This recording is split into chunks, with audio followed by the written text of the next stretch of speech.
life had just collapsed.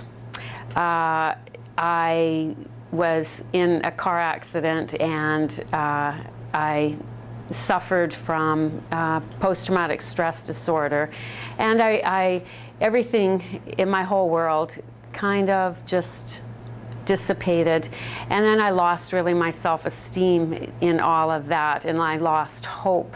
When I moved to BC, I had come with quite a rich experience of working on national programs, and moved here for a position to be a director in health, in a health promotion position, but not nutrition. And when my job didn't work out, realized that I didn't really want to be in nutrition or health.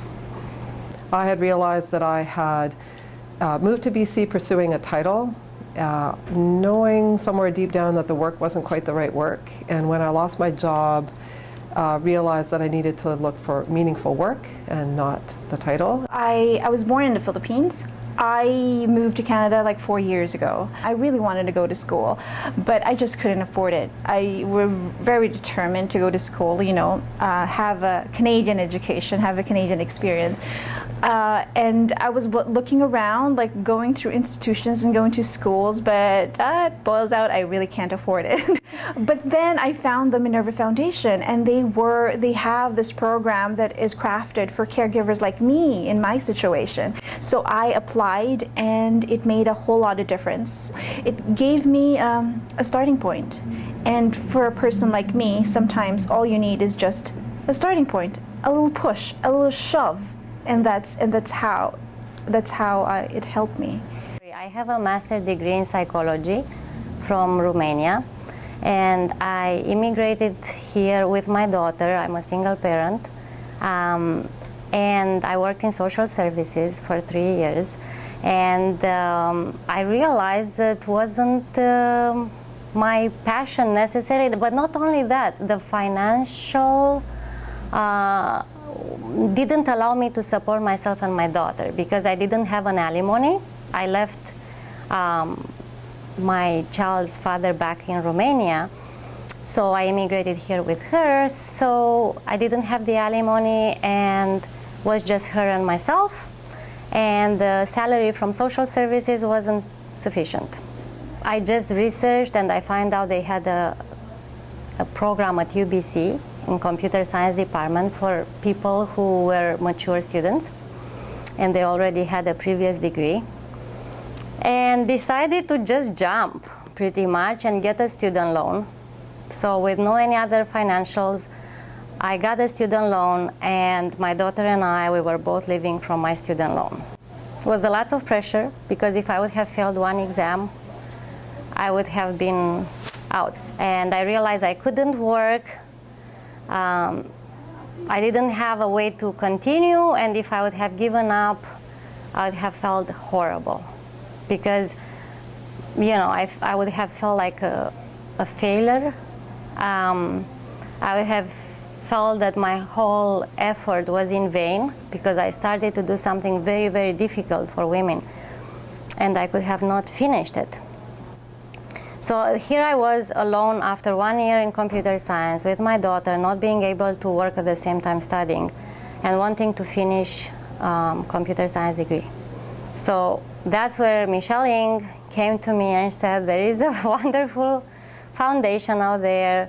It's called Minerva, and they're helping women who are in novel fields for women. They're non-traditional fields for women that are studying, and you had to match only one of the criteria, and I was matching all of them. They were either for single women, or for new immigrants, or for women in new field, or in financial role. I had all of them. In healthcare, we're not particularly good at mentoring our emerging leaders.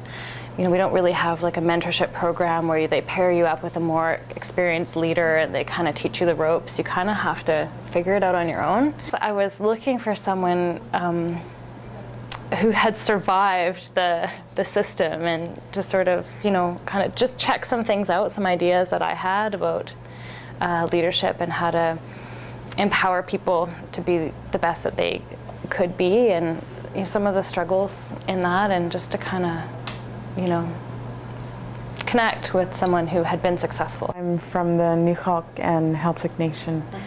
My mom's from Bella Bella, my dad's from Bellacoola. I think first and foremost for me, coming from a rural Aboriginal community, I came for schooling with the intention of returning home because it's my community, it's where my family is, it's where my people are. But I learned quickly that my community just isn't a place where I belong right now. Well, I always belong, but it's really important for me to be here so that I could show my kids a different experience other than that which is offered by my community right now. There's a lot of unemployment and therefore a lot of social issues in the community. We ended up having 5 kids, yeah, 5 boys, and I stopped working for salary. I continued to actually, when I first came to Vancouver, I worked for the first 3 or 4 years when I was back here, and then once my twins were too old to be able to bring to work with me, then I stopped working outside of the home. And so I spent, he's 16, so I spent about 14 years at home and homeschooled them. They, not homeschooled, home learned them. And we did a lot of just outings and having fun, and time went really fast. But I knew by the time my youngest was about 3 or 4 that it was time to do something different. And my kids have always been involved in the arts, and so while keeping them involved in the arts, I kept myself involved in the arts and had an inkling that that's probably where I wanted to go back, but again felt I'd been out of it for so long I had no idea where to start. I was born in Thailand. For 6 years I worked in marketing industry. Then I moved here about 2.5 years ago. I was struggling finding the job, and it's really hard to get back into my marketing career. It was a recession back then, and I sent so many cover letters, but I never got called back once. It might be because my long last name is unpronounceable, but I realized that I need to get the education here to get the opportunity to get back to my career. Mm-hmm. So I applied for the MBA at Soda School. Just right before I learned about my MBA, my dad passed away, and we faced really tough financial situation. The salary of my husband alone is not enough, definitely not enough for both of us. And my student credit line is only less than half of my tuition fee. So I was in the point that I was not sure what to do. I was really stressed and depressed. And as you know, I mentioned before, I didn't get any call for work, and I start losing my self-esteem and self-confidence. I stopped believing in myself in that point. In the seminar, they taught us that you can develop happiness as a skill. Like, you can teach yourself how to be happy. And I've honestly been using the skills that they've taught me almost every day. To be accepted into the program meant that I could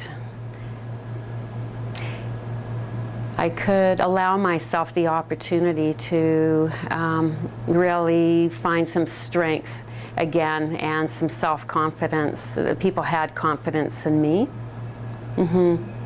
How I felt was, I can't believe I got it, because at that point in my life, you know, I moved to another country, an immigrant, you're isolated, there's so many ups and downs, but more downs than up. When at that point, nothing is really working out for me. Like at that point in my life, I have more bad experience than good ones. And when the Minerva Foundation happened and I was granted, I just couldn't believe that something good happened to me. Yes, that's, and it really gave me, you know, it gave me confidence and it gave me hope. So I remember having a conversation with Emily on the phone and trying my best to keep my kids quiet. We were walking home from the park and thinking, oh, well, you know, this is a program for moms who are going back to work, so they're probably okay with this. But so I was excited. I was really excited. I was nervous. When I was finally told I was accepted, I was thrilled. And but I was nervous. I remember the first morning I took the bus really early and sat. It was at the hotel, and it was a beautiful fall day, and I remember sitting outside just thinking, okay, this is a new start, this is a new day. And I remember getting in the elevator with someone in our program, and her getting in saying, about 5 of us in the elevator, and she said, so, did anybody else sleep last night? That was the beginning of what made me feel, oh, maybe I am qualified. And that was an amazing day to receive that letter and to know that I was finally going to do something for myself to push me on to the next phase in my life. The interview with the Minerva panel, I remember having this feeling of feeling quite stuck and maybe desperate, and knowing I needed to be connected to people who would support me, but who also would reinstill in me the sense of hope that I used to have, hope and confidence. So somewhere along the way, my confidence had seeped away. And so I remember the feeling of relief. In fact, I remember flinging myself on the table and saying, you have to take me. I need you. Please. The moment I learned that I was the award recipient, it meant the world to me. It was just take off all my pressure and the weight off my shoulder. And yeah, it meant a lot to me. It just gave me hope again. I don't know how many ways can someone say thank you, because there are only this many ways that you can thank someone. And there are different gestures of kindness, and there are different things that help one along the line and along the lifetime. But there are certain things that are absolutely crucial. And the Minerva Award was absolutely insanely amazing. It was very, very nice, yes.